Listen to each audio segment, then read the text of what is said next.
So they have gone to the scientists. Dr. Jeff Potomsky has actually done a sweat test on Paolo to analyze his test.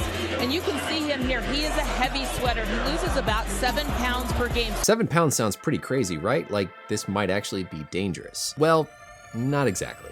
Welcome back, everybody. I'm Dr. Brian Sutterer, and this is your #1 source for learning about the unique medical side of the world of sports. Paolo Banchero has been dealing with cramps early in this season, and in their recent game against Ohio State, we heard this report about how he supposedly loses 7 pounds from sweating during the games. The team thinks that's contributing to his cramping, and so there's this special fluid that he drinks, etc. And understandably, the social media world kind of freaked out when they heard about him losing 7 pounds, thinking that it was crazy and dangerous. But in reality, this unintentionally sounds a lot more extreme and severe than it probably actually is. Our body sweats during exercise to help dissipate heat and help to cool our body from all the energy generated during activation of our muscles and so on. And because we sweat pretty much all over our body, it's actually normal to lose quite a bit of sweat when we exercise. One study of basketball players actually found that around 1.5 liters of sweat is lost per hour during competitive games. 3 liters is equivalent to just under a gallon, and that's going to be around a weight of 8 to 9 pounds. So losing 7 pounds from sweat during a basketball game is really not that abnormal. What really matters at the end of the day is whether or not that fluid loss is replaced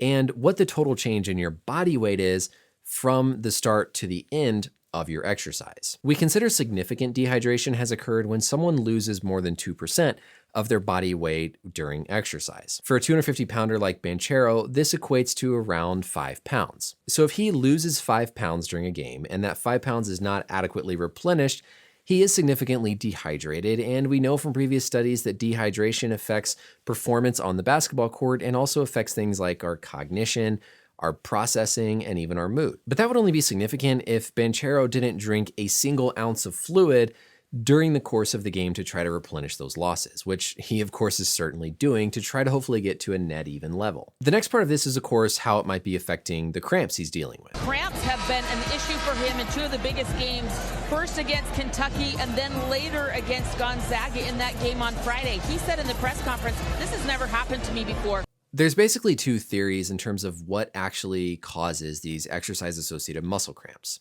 The first is related to fluid and electrolyte balance, and the second is more neuromuscular fatigue and this spinal muscle reflex. Muscle activation relies on electrical signal being conducted down nerves and into the muscle, and it's the distribution of ions like sodium, potassium, calcium across the membranes of our cells that help to relay these electrical signals so that the nerve can ultimately result in the muscle firing. Severe alterations in these electrolyte balances can certainly lead to muscle cramping. And also significant shifts in water balance can again affect these electrolyte concentrations and play some role in susceptibility to cramping. But there's also an important component of how a reflex can become overactive between the muscle, the spinal cord, and then back to the muscle. Essentially, this pathway gets overstimulated where the muscle contracts, sends signal to the spinal cord, which reactivates the muscle to just continue contracting without inhibition. This is known to occur more frequently in the setting of things like fatigue, and I'm personally of the belief that it's more this neuromuscular fatigue and sort of spinal reflex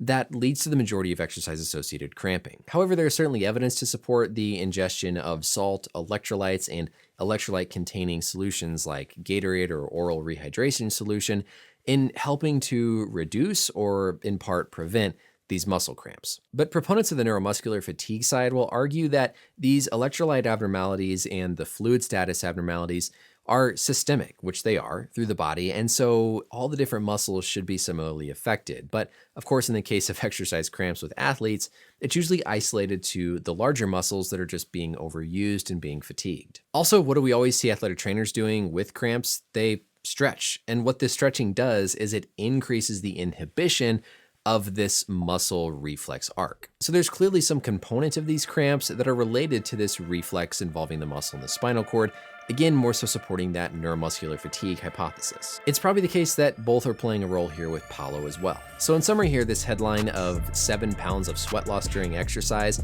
is in no way alarming in and of itself. The key is to replace those 7 pounds of loss with adequate fluid and electrolyte replenishment. Certainly if that neuromuscular fatigue doesn't improve for Paolo throughout the season, or he continues to have some susceptibility based on levels of dehydration, or even sometimes when athletes come into games a little bit less hydrated, they can be more susceptible, then yeah, I could see it being an issue going forward. But most of the time these guys have access to resources that are good enough at controlling these things that I don't think it would be a big issue going forward. Now, I have to mention as well that there are certainly underlying pathologies, true diagnoses, where people have just abnormal channels that conduct these different ions, and no matter what you do are going to be predisposed to cramping. But supposedly Paolo never had this before, so I suspect it's a combination of something with his hydration status and just that neuromuscular fatigue component coming here into the college level. I have some papers linked below from the Gatorade Sports Science Institute that are fantastic reads and go into this in a little bit more detail. The easiest thing to do is just drink to thirst when you're exercising, and if you're doing a lot of heavy intense exercise with a lot of sweating,